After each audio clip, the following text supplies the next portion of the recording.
But so I got out of the house recently to see Escape Room, the new horror IP based on the new fad of paying someone to lock you into a room.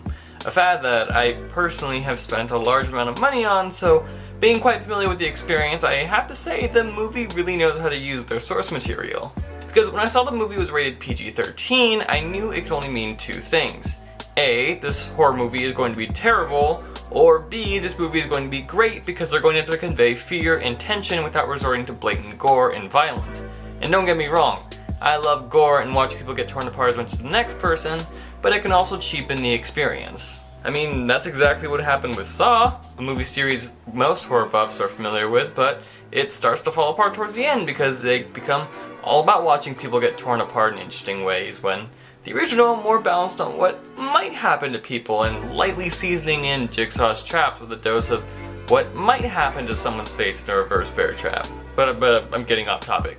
Because my point is that Escape Room knew and understood the feeling of fear they were trying to push. The slow, methodical approach to anxiety, not the quick feeling of someone chasing you, but a drooling ache that eats away at you more and more as the clock continues to climb downward.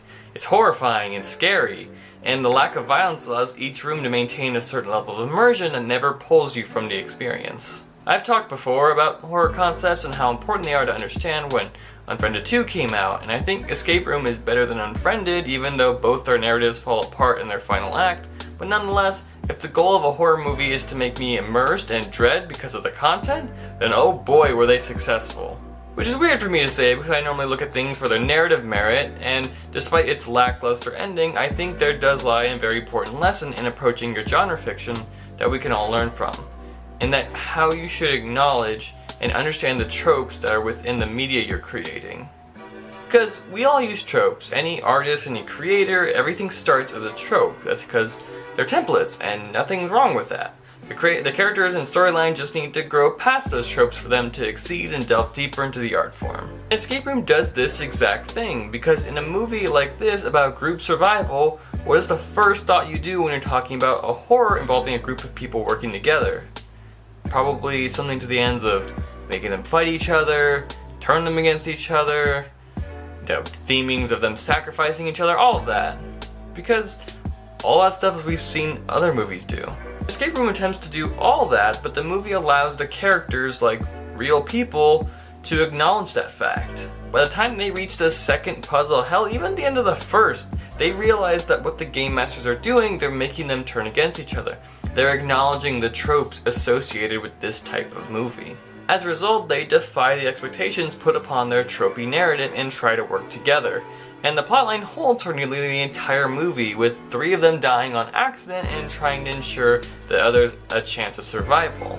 It's a weird beat of sincerity and despair when one of them dies, because it's not terrifying, it's also sad.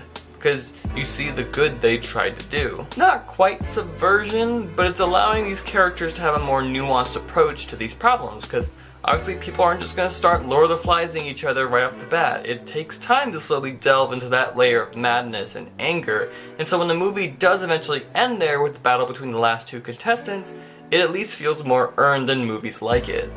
Don't get me wrong, it's still not the most novel of character stories, but I like to think it's a cohesive and tight, character-driven narrative, until all that bull with the larger narrative starts happening and the movie's plot completely falls apart. I won't try to defend that part of the movie. That stuff is just straight up dumb.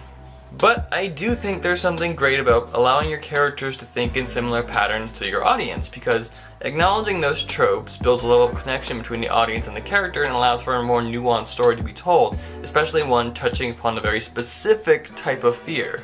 And in tandem, when you teach your audience and characters to follow a certain set of logic, even though it's flawed, and then you have one character outsmart and overrule that logic with one of their own, that plot point can totally work by showing off how smart that character is and blowing the minds of your audience. Other stories do it, it's just too bad the narrative is tied together with all that other stupid stuff.